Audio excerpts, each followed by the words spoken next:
अच्छा क्लास साहब, एक और जो इशू आज हमने देखा रेज होता हुआ अभी का, उस पर जिस पर पहले सब पूरे मुत्तफिक थे और जेस्चर ये दिया जा रहा था कि पूरा मुल्क का ये मुत्तफिक का फैसला है, अब ऑपोजिशन उस पर कह रही है कि हमसे पूछा गया था लेकिन पीछे रीजंस कुछ और थी। बहरहाल आमिर साहब को याद आ जाएगा अभिनंदन पे मैंने कहा नहीं, हालांकि क्लिप एक मेरा भी निकल सकता था, चल सकता था, लेकिन अच्छा नहीं लगता कि अब मतलब हम अपना तबला बजाएं संगत पे बैठ के। जिस दिन ये वाकया हुआ था ना, ये मेरे को 27 फरवरी था if I am not wrong, last year, तो उस दिन बहुत बड़ा दोनों मुल्कों में, इंडिया पाकिस्तान में एक उसकी खौफ की एक उसमें पोजीशन थी। दोनों ये न्यूक्लियर मुल्क हैं, दोनों का एक हमें कहा जाता था न्यूक्लियर डेटरेंट है कि दोनों एक दूसरे को धमकियां जरूर देंगे लेकिन अटैक वगैरह की सिचुएशन नहीं होगी। तो जब अटैक हुआ, जब उन्होंने आके किया, जहाज गिराए गए, फिर हमारे जहाज गए, उन्होंने बम्बें की, लेकिन उन्होंने भी जानबूझ के तो बड़ी कंट्रोल्ड किस्म की बम्बें की ताकि वहाँ पे जानी नुकसान इंडियन साइड पे भी ना हो। और इससे पहले यहाँ पे जज किया गया था कि पाकिस्तान में कुछ जानी नुकसान तो नहीं हुआ, तो इस पर भी नहीं हुआ था, अल्लाह का शुक्र है। दोनों मुल्क जो है ना जंग से बच गए थे। ये हमारे जैसे लोगों के लिए बड़ी सही ऑफ रिलीफ थी कि बढ़ के माना बाज़ दफ़ा जो बड़े लीडर्स होते हैं ना, आवाम को खुश करने के लिए, पीछे लगाने के लिए, वो हमेशा पॉपुलर लीडरशिप हमेशा डेंजरस होती है, लोगों को समझनी चाहिए। वो हमेशा बर्बादी और जंगों में ले जाते। हिटलर क्या था जो उसने वो लेके गया, इसको जर्मनी को वार में लेके गया, पूरे यूरोप को उसने तबाही फेरी, पॉपुलर लीडर था, ये नहीं था। अनपॉपुलर लीडर जो है ना वो जंगे नहीं लड़ते होते, उनको पहले से खतरा होता है हमारे घर में हमारी कोई बात नहीं सुनता तो हम जंग लड़ के तो मजीद तबाही आएगी। ये पॉपुलर लीडरशिप हमेशा वार की तरफ लेके जाती है। जो ये बड़ा खतरा था कि इमरान खान साहब पाकिस्तान में बड़े पॉपुलर हैं, इंडिया में मोदी साहब जो हैं वो बड़े पॉपुलर हैं। सो दोनों का बाज़ दफा जो क्लैशेस होते हैं, सो ये बैकग्राउंड था। जब इन्होंने यहाँ पे अभिनंदन साहब वो हुए थे, मैं भी आमिर साहब को याद दिलाता हूँ, अगर क्लिप मिल गया तो कल दिखाएंगे, मुझे आज याद नहीं रहा, टीम को बताता मैं। उस वक्त तो मैंने शो में, हम उस वक्त 92 पे शो करते थे और बड़ी ऑफ कोर्स पाकिस्तान में बड़ा जोश और जज्बा था, बड़ी कि हमने एक इंडियन पायलट पकड़ लिया है और एक अचीवमेंट थी, बिग अचीवमेंट थी फर्स्ट टाइम। मैंने उस वक्त शो में ये बात की थी। मैंने क्लियरली याद है, सबसे पहले आपने ये कहा था कि गवर्नमेंट ऑफ पाकिस्तान को हमने चपेट मार दिया बालाकोट में, हम जीत गए हैं, तो हमें इसको एस्केलेट नहीं होने देना चाहिए और उसके लिए आसान तरीका है कि इसको वापस कर दें। अच्छा, मजे की बात जो आमिर साहब की तरफ मैं आ रहा हूँ, मैंने ये बताया मैं कि मेरा ये ख्याल है कि बोथ कंट्रीज जो है, इतना बड़ा मुल्क है इंडिया ने अटैक किया, बड़ी मिलिट्री माइट है, अटैक के बावजूद इस वक्त तो सबसे ज्यादा वो उस पर चले गए हैं, लो मॉरल पे उस पर चले गए हैं। इस वक्त हाई मॉरल ग्राउंड पे हम हैं, उनकी अपनी पब्लिक का प्रेशर आएगा उन पे। एक बड़ी माइट है कि जनाब ये देखें कि अगर पाकिस्तान ने हमारा जहाज भी गिरा दिया, हमारा पायलट वापस कर दिया, और उसका नतीजा ये हो कि अपनी आके पब्लिक और मीडिया को अपीज करने के लिए वो आके बड़ी जंग छेड़ सकते हैं। अगर नहीं करते तो इंडिया के लिए बड़ा मसला था, उनके लिए बड़ा प्रॉब्लम था, मोदी साहब एंड कंपनी के लिए कि जनाब आपका बंदा गया है और बंदा पकड़ा गया है, अब उनको वापस लाने हैं तो बड़ी जंग छेड़ी जाए। अगर मेरा ये ख्याल था, जो मैंने उस वक्त अपने ये शो में भी कहा था, कि हमें जो है एक हाई मॉरल ग्राउंड लेते हुए हमें इस वक्त मोदी साहब और उनकी कंपनी को एक फेस सेविंग देनी चाहिए। आपको इसको अभिनंदन को वापस करना चाहिए। आपको ये उस वक्त कोई नहीं कह रहा था, टीवी चैनल्स में किसी को जरूरत नहीं हो रही थी और बड़ी पब्लिक बड़ी खुश थी साहब ज़ाहिर है।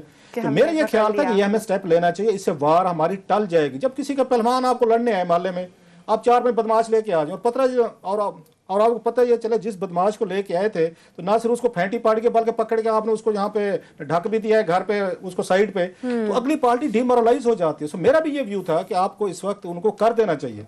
आमिर साहब ब्रेक में मुझसे नाराज हुए थोड़े से, जब हमने ब्रेक ले, आमिर साहब को याद आ जाएगा, इन्होंने कहा भाई साहब एक शो हम कर रहे हैं, लाइव बैठे हुए, फॉर गॉड से पूरा मुल्क और साइड पे खड़ा हुआ है, आपने एक और अपनी यहाँ नौटंकी शुरू कर दी है कि जनाब कि आपको इस वक्त अभिनंदन को कौम ने अभी उसको संभाला ही नहीं है, अभी कौम ने सेलिब्रेट ही नहीं किया कि एक इंडियन पायलट हमने पकड़ लिया है।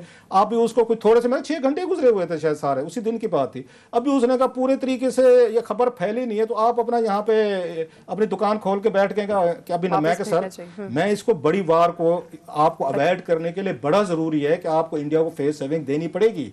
सो बाद में जो हमने देखा, ये नहीं कह रहा कि मैं बड़ा वाइज था तो मेरी बात को आर्मी चीफ ने सुनी, जो इमरान खान साहब ने सुनी, जो फलां सुन लो भी आर्गुमेंट सुन लेना, पुरानी ब्रेक दिया गला। अच्छा ब्रेक में आमिर साहब की बात हो गई, पूरी होगी। आमिर साहब का मूड खराब हो चुका था, मुझे आज तक याद है, क्योंकि इनका मुझे ना थोड़े सा इन्होंने घूरे शूरे डाल रहे थे, but it didn't care for his घूरी शूरी स्टेयरिंग की, क्योंकि मुझे लगता था कि बड़े कैनवस में आपको इस वक्त वार से बचना है। खैर वो बात हो गई।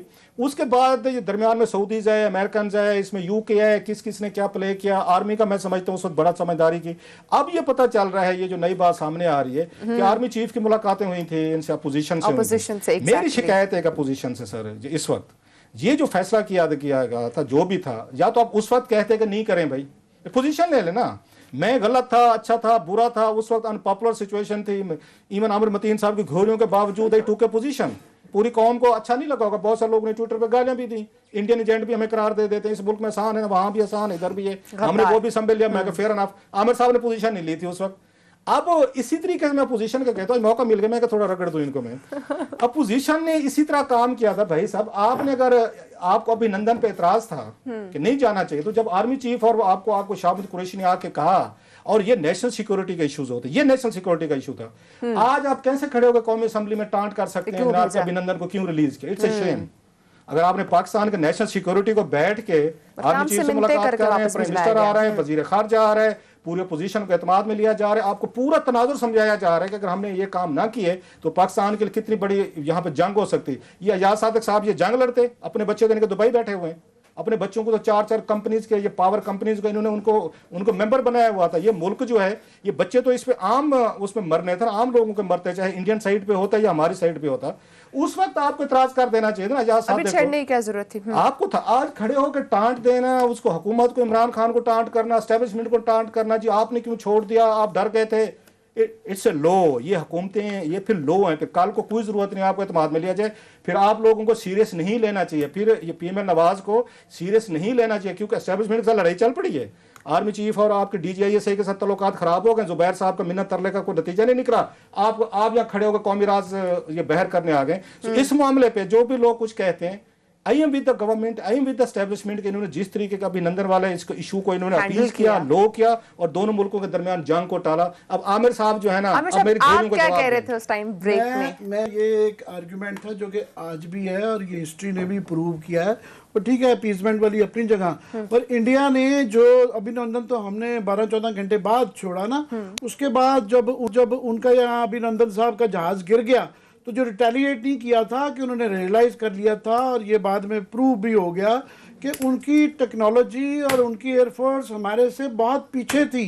हमारे अंदर उस वक्त जो जहाज वो बियॉन्ड विजुअल रेंज के थ्रू हमने जो मारा था कि वो पुराने तरीके की जो ना डॉग फाइट कर रहे थे, तो हमारे पास हम टेक्नोलॉजिकली भी सुपीरियर थे, हमारे पायलट भी माशाल्लाह उनसे सुपीरियर थे। अगर वो उसको अपने अभिनंदन का बदला लेने के लिए 10 जहाज भी उस वक्त भेजते, वो 10 के 10 उनके गिर जाने थे। उनको ये रियलाइज हो गया था। दूसरा, उनके जो पैनिक हुआ कि श्रीनगर के अंदर जो है उनको समझ नहीं आ रही थी कि अपने और दुश्मन के जहाज के दरमियान उन्होंने अपना ही जो है ना एक हेलीकॉप्टर भी गिरा लिया, और वो समझ उनका टोटल पैनिक था। और ये सारी बाद में वैसे हो चुकी हुई है। क्रिश्चियन फेयर की एक जो इंडियन ने सारी एयरफोर्स बैठी हुई थी, तमाम उनकी फौजी क़यादत बैठी हुई थी, उनको वो पाकिस्तान के बहुत ज़्यादा खिलाफ खातून है, अमेरिकन स्कॉलर हैं, उन्होंने उनकी सबकी बेइज्जती की थी कि तुम लोग नालायक थे, you were less than Pakistan, तुम्हें ये ब्लेम ना करो, जो है ये प्रूव हो गया था।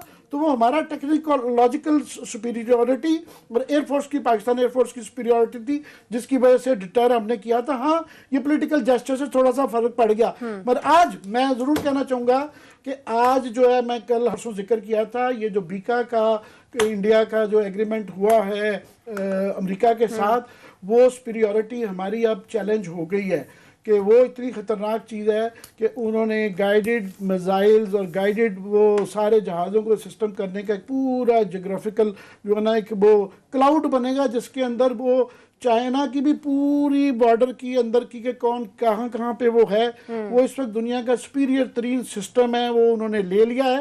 वो चाइना के सिर्फ लिए इस्तेमाल नहीं होगा, उसे हमें भी उससे बहुत ज़्यादा ख़तरा है। सो हमारी हमेशा ये एक एज रही, हम उनसे छोटा मुल्क रिसोर्सेज वाइज ज़रूर रहे, पर हमने उनको टेक्नोलॉजिकल और एक्सपर्टीज़ माशाल्लाह हमारी एयरफोर्स की हमेशा उनके ऊपर डर है और ये वो मानते हैं।